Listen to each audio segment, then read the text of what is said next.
right, let's see what's cooking in downtown Salem here. So the thing with acorns, A lot. A lot. I think. It's that time of year. Yeah, do you think something's like going on here soon? There might be. Isn't it? Like, It's just a cool place to hang out. it probably gets busier. It's like a large scale coven here. Hi, so here we are today. Lindsay and I decided that we were going to come up and enjoy Salem just before Halloween. And perhaps not surprisingly, it is unbelievably busy here. And every place that we wanted to go is sold out. But we are going to make the best of today, and we are going to enjoy this journey because Salem is right in our backyard, and it's someplace that both of us are really interested in. And so we decided that the first place we were going to come is the Witch House. So this is called the Witch House, but no witches ever lived here. It's the only house still standing in Salem that has direct ties to the witch trials because it was built, I think, in 1692, and it was the home of one of the judges in the witch trials. So we wanted to come here first and get grounded in actual history because there's a lot of just goofy fun stuff here too, that this is real. So one of the things that I think is so interesting about the design of this house is how simple it is, and we're looking at many centuries gone by here and it's still standing, original brick and everything. And it's, one of the things that's really cool is the practicality of it, right? I mean, you can look at the sweep of the roof. We know what the climate's like here in New England. Oh yeah, you want that snow getting off as soon as possible. But you can also see, I think, where this addition came on the later part of the house. So it was really typical in houses of this time period that you expanded them as you needed, and maybe even expanded them to fit a growing family. So Lindsay and I have stopped outside of the historic witch dungeon. Almost everyone who comes to Salem has been to the witch dungeon.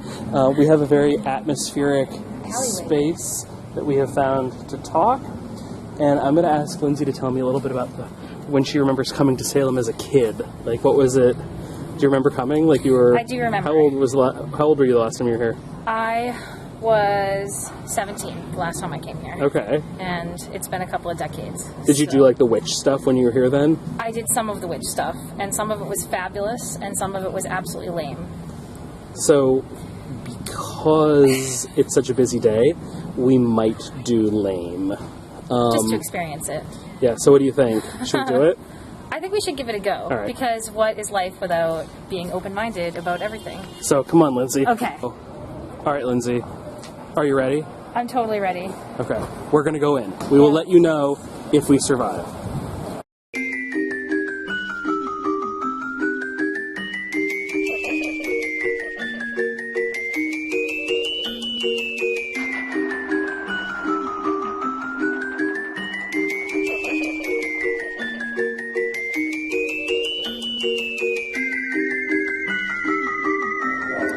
We are up on Liberty Street at the old burial grounds, and it is crazy busy up here.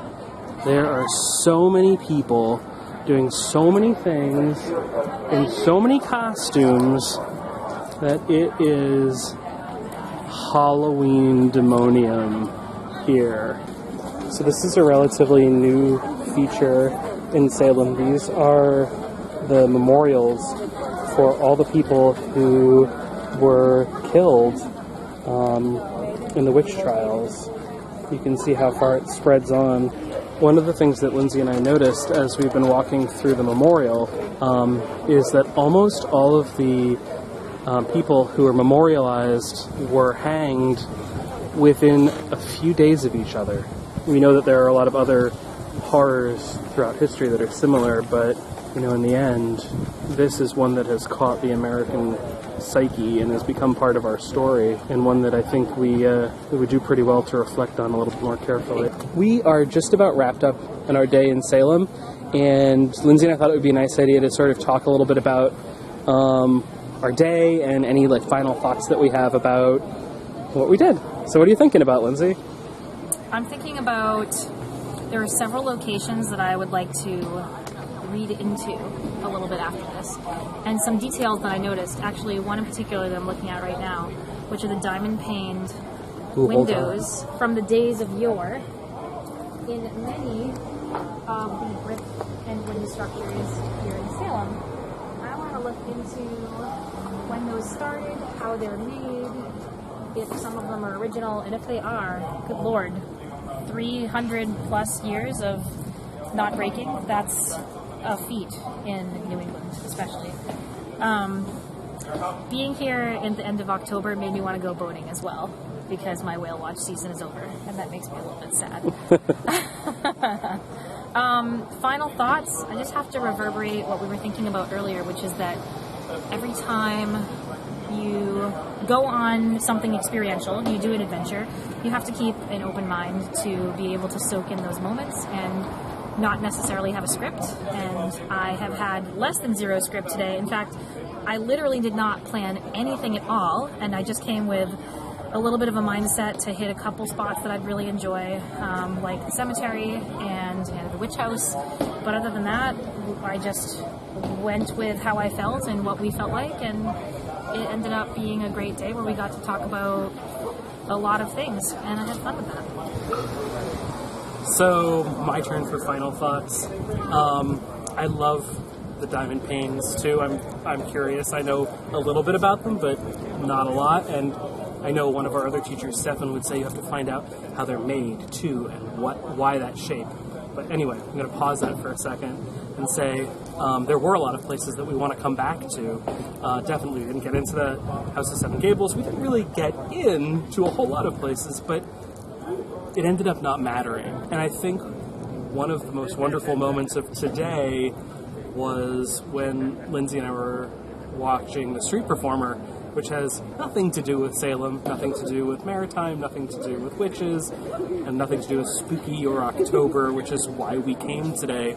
But I think, again, sort of to echo what Lindsay said, like, that's the spirit of going out and being curious and being interested in the world and in your community is, it's not worrying about the script, it's being open to what the world has to offer. And I think that's something that we really hope that we can embody at Northern Hall, and the best way to embody it is to just keep practicing it. So I hope that this inspires you to go out into your own community or go with a friend into their community and find out what they have to offer and what that place has to offer and what might be in your backyard that you didn't even realize was there.